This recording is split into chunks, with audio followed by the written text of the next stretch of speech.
Now the next part is translocation of water. Okay, how does the transport of water takes place? उसके लिए कुछ theories हैं.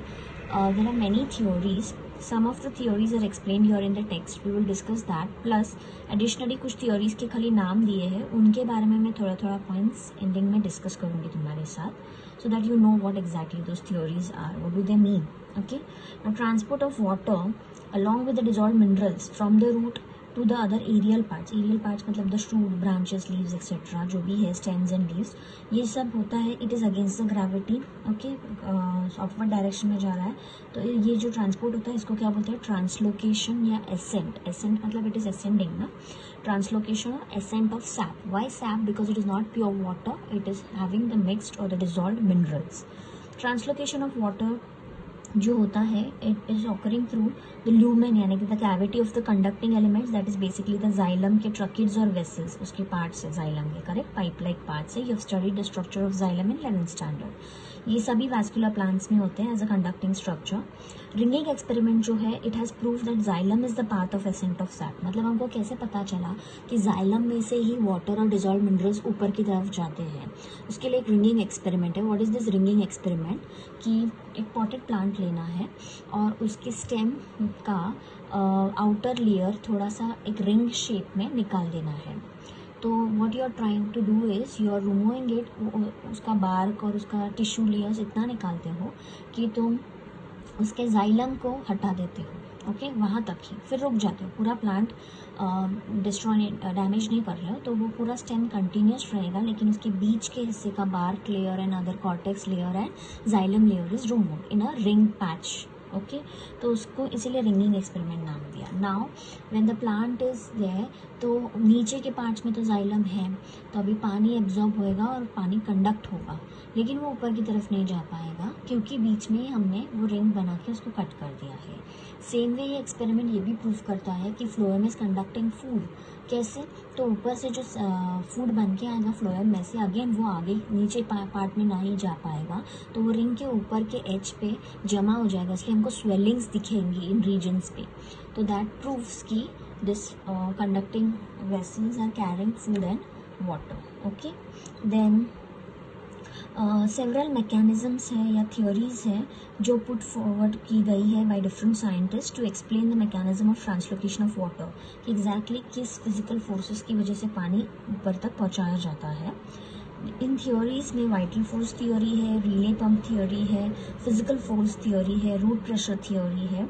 हम लोग उसमें से 3 थियोरीज यहाँ पे टेक्स्ट बुक में डिटेल में पढ़ने वाले हैं. बाकी थियोरीज के बारे में मैं थोड़ा सा तुमको लेटर ऑन बताऊंगी. सो पहला है, हम लोग डिस्कस करेंगे द रूट प्रेशर थ्योरी. उसी को वाइटल थ्योरी भी बोला गया है. अकॉर्डिंग टू अभी रूट प्रेशर थ्योरी अगर सिंपल लैंग्वेज में मैं तुमको समझाऊँ तो इसके लिए एक्सपेरिमेंट के लिए तुम लोग एक सेटअप बना सकते हो. You can take coloured water, ये भी तुमको स्कूल में था. कलर्ड वाटर लेना है बीकर में और उसमें एक छोटा सा सैपलिंग डालना है और उसको स्टैंड से क्लिप करके रखना है ताकि वो गिर ना जाए.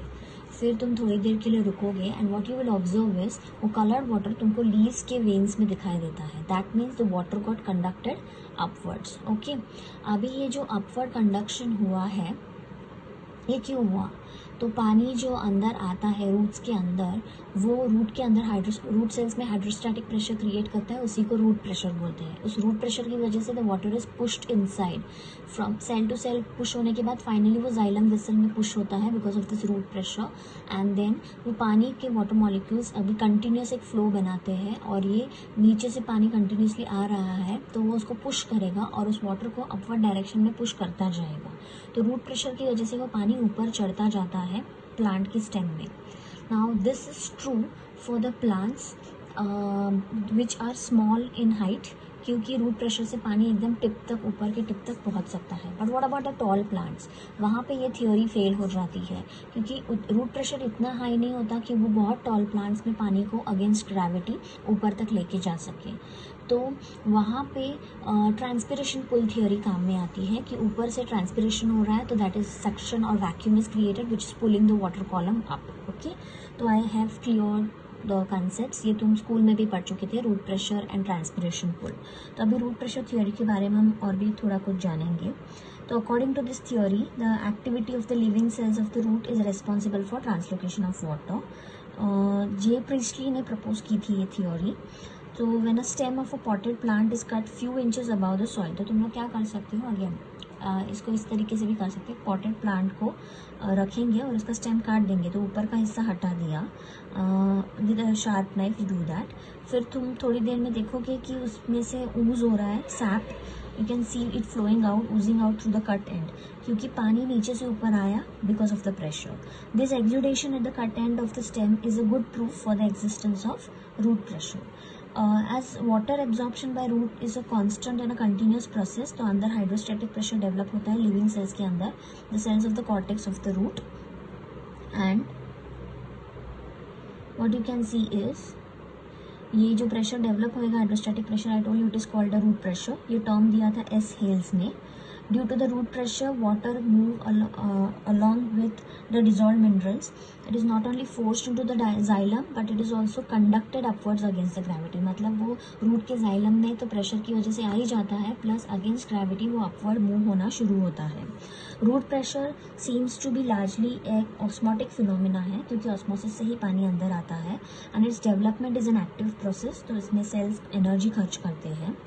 Value of root pressure is +1 to +2 bars. Bars is a unit of measurement of pressure, I told you, which is enough to pump water to a certain height. About 10 to 20 meters long plant रहेगा तो वहाँ तक ये पानी चढ़ पाएगा because of this root pressure. Factors like oxygen, I told you, oxygen कम पड़ता है तो रूट में वाटर एंट्री इनिबिट हो जाती है। Moisture, soil should be enough moist, temperature of the soil should be appropriate, salt contents, again it will affect the absorption of water, okay. ये सब इसलिए रूट प्रेशर को अफेक्ट करते हैं। So these are all the factors that affect the root pressure. ये सब appropriate रहे तो रूट प्रेशर काम करेगा और वाटर को अगेंस्ट ग्रेविटी प्लांट में ऊपर चढ़ाएगा। यहाँ पे एक एक्सपेरिमेंट है to demonstrate the root pressure. You can see potted plant, उसका ये स्टेम हम लोग ने कट कर दिया, फिर उसके ऊपर एक मैनोमीटर लगाया है। Manometer will is going to measure the pressure of the fluid that is coming out of this cut stump, okay. Then what are the objections and limitations of the root pressure theory? तो I told every theory is not full proof, तो उसके कुछ अपने limitations है, कहीं कहीं पे ये फेल हो जाती है थियोरी। तो one failure I told you कि टॉल प्लांट्स में ये थियोरी अप्लाई नहीं हो सकती 100%, थोड़ा बहुत रूट प्रेशर से पानी चढ़ेगा but not completely. So ascent of sap takes place due to root pressure, no doubt, but कुछ ऑब्जेक्शंस है, जैसे it is not applicable to plants taller than 20 metres. फिर ascents of sap can also occur even in the absence of root system. Root जिन plants में proper well developed root system नहीं है वहाँ पे भी ये पानी ऊपर चढ़ता है, तो कैसे पॉसिबल है, ओके। तो रूट प्रेशर मतलब वहाँ पे तो काम नहीं कर रहा है। फिर root pressure value is almost nearly zero in very taller gymnosperm trees, तो वहाँ पे फिर किसकी वजह से पानी ऊपर चढ़ता है। देन इन एक्टिवली ट्रांसपायरिंग प्लांट्स, मतलब जो ट्रांसपिरेशन बहुत दिखाते हैं और जहाँ पे एनर्जी ट्रांसपिरेशन के लिए भी खर्च हो रही है, वहाँ पे अगेन उन प्लांट्स में रूट प्रेशर डेवलप नहीं होता है। And xylem SAP under normal condition is under tension, so it shows negative hydrostatic pressure. मतलब नॉर्मल सिचुएशन में उसका hydrostatic pressure is not enough, तो रूट प्रेशर इनफ नहीं होएगा, या फिर उसका ऑस्मोटिक प्रेशर बहुत हाई रहता है, इसलिए वो ऑस्मोसिस से ही ट्रैवल करता है। तो to sum up therefore root pressure is not the sole mechanism, we know this. It can not solely explain, मतलब इंडिविजुअली ये कंसेप्ट एक्सप्लेन नहीं कर पाएगा कि कैसे एसेंट ऑफ सैप या मूवमेंट ऑफ सैप होता है in plants of varying of different heights, okay.